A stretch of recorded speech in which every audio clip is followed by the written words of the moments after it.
On April 20th to 21st, British members of parliament again addressed concerns about the peace process and also the human rights situation in Colombia. To bring us more information on this and other efforts to shed light on the escalating violence in the country, we now welcome Hasan Dodwell, Director of Justice for Colombia, an organization set up in 2020 by the British trade union movement to support Colombian civil society in its struggle for human rights, labor rights, peace and social justice. Be welcome, Hasan. Thank you very much. Thanks for the invitation. Okay, so we have a first question for you. What was the motive for the latest discussion of the situation in Colombia by British members of parliament? Yeah, there was two interventions over 2 days on Tuesday and Wednesday.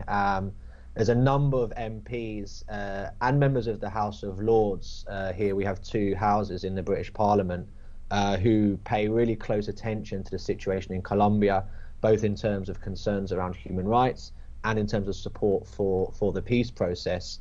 And on Tuesday there was a session, which is a session that happens every 5 or 6 weeks, which is where the MPs, the members of Parliament, hold the minister responsible for foreign affairs to account on different issues. And the MP Ian Byrne brought up the issue with the British minister about the human rights situation in Colombia, particularly in relation to the recent UN Human Rights Commission report from Colombia, which said that 13 protesters had been killed in 2020 with the involvement of the police.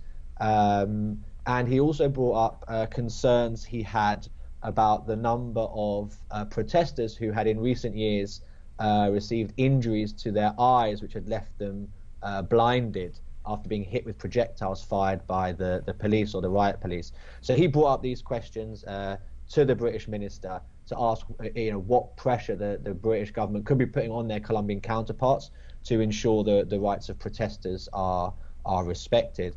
That was on the Tuesday, and then the next day, just as a sign of how much concern there is in the British Parliament, during a debate about Britain's role and relationships with countries in Latin America, the spokesperson for foreign affairs for the Labour Party in the House of Lords, Lord Collins, he drew attention to a recent tragic killing of Carlos Vidal, a trade unionist who was killed in March in Colombia, and the 18 trade unionists who were killed in 2020. And what he was particularly asking is, Britain's the pen holder to the peace agreement in the Security Council, and what Lord Collins was asking is, what can the British government do in terms of its relations with Colombia and its role in the Security Council to ensure the Colombian government fully implements the peace agreement, and particularly the chapter related to developing a public policy to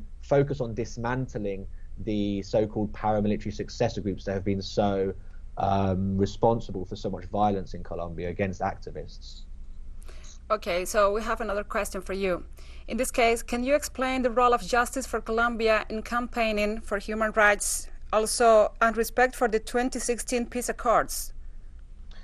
Yeah, of course. I mean, peace agreement and the human rights situation is fundamental parts of what we work on. Just one clarification, the organization was founded around 2002, and yeah, it was particularly created in response to the huge levels of violence against trade unionists. So we're an organization based in London, founded by the British trade union movement, also now backed by the Irish trade union movement as well. So really what we act as is a link between the British and Irish trade union movements and the social organizations, human rights organizations supporting the peace in a general sense in Colombia, to raise awareness, build links of solidarity, and also then when the trade unions hear about something happening in Colombia, we can act as a link to get more information so that they can then carry out the relevant actions that they might want to take, whether that's writing letters, whether that's holding meetings, whether that's making statements. But we've also, over the years, built up really good relations with a number of politicians in Britain and Ireland. We carry out regular delegations where we take politicians to Colombia to meet with different organizations, meet with the Colombian government, meet with the institutions, so they can get an idea of what is happening. And then many of these politicians will pay close attention to the situation, and they'll be able to bring up through the different parliamentary mechanisms pressure on the British government or the Irish government to ensure that their policies are focused and committed to human rights and to peace, and pressure on the Colombian government to ensure that it's complying with its international obligations under international humanitarian law, under human rights law, and in terms of the peace agreement. So we kind of support and facilitate that work and take out regular delegations, as I said. And really important for us as a project we've had over recent years, we've been big supporters of the peace process.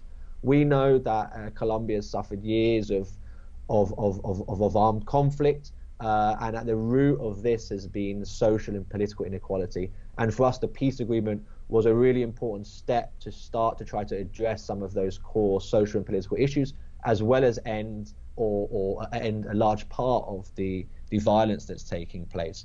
So we supported the negotiations massively by taking out politicians who had been involved in the peace negotiations in Ireland for some experience sharing with the negotiating teams, the government negotiating team and the FARC negotiating team. But since the agreement was signed, we also know how important it is for that international attention to stay on the peace agreement. So we created something called the Colombia Peace Monitor, and you can look at our website, which is justiceforcolombia.org, or you can go to our separate site, which is Colombia Peace Monitor. And what we have been doing is taking out regular international delegations to keep that attention on the peace process, keep the attention on the importance of implementation, produce reports, send those reports out to our political and trade union contacts so they can carry out the different sort of pressure actions that they have available to them, and really just like I say, keep attention and as much international focus on the peace agreement as possible, because obviously we have huge concerns about the state of implementation as well as the ongoing violence in Colombia. Okay, so Hasan, we praise your work as an advocate for the peace in Colombia. And we have another question for you. Under Ivan Duque government, there has been an escalation of violence in the country in disregard of the commitments made under the peace agreements. What is the current situation, and how are your organization as well as your contacts internationally and on the ground in Colombia working to shed light on the ongoing struggle for peace? Yeah, we are extremely concerned, as everyone who's involved in human rights work or involved in any work with Colombia, because the human rights situation is so horrendous right now. We're talking about last year, the UN verification mission speaks of at least 133 human rights defenders killed. Indepaz, a human rights organization in Colombia, think tank / human rights organization, they documented over 300 social leaders killed.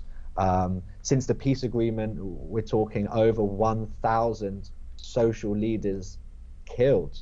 And this is absolutely tragic situation. And there is a complete insecurity in the Colombian countryside.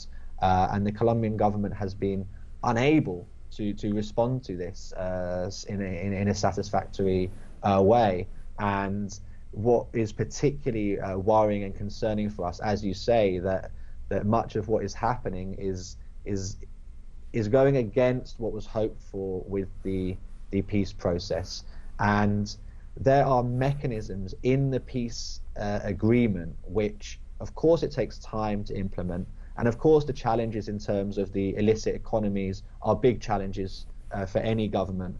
But within the peace agreement, there are mechanisms that seek to take really important steps to addressing some of these issues. But the advancement on those points has been minimal.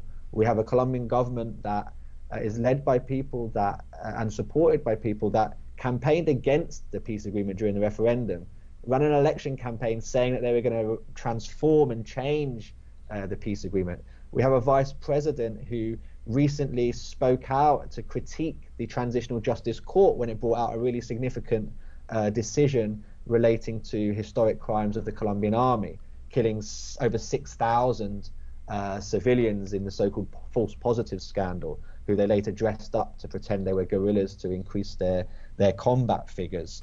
So what we say in response to the violence is that the best way to respond to it, as well as many other things, is to implement the peace agreement. There is a chapter in the peace agreement to deal with the coca growing situation, to recognize that farmers who are growing coca are doing it because of economic need. In most occasions, there's a program for substituting that crop and replacing it with an alternative economic option.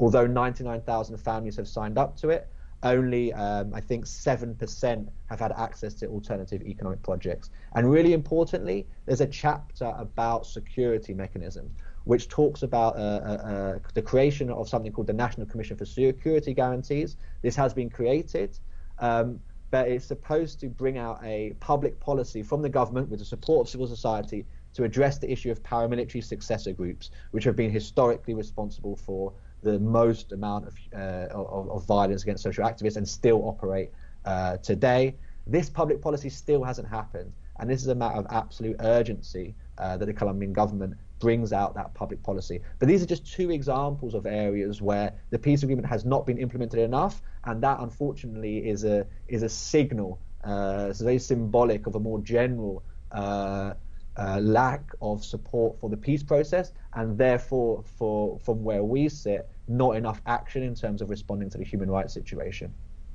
So we thank you, Hasan, for your time and presence hearing from the South. Now we move on with other topics.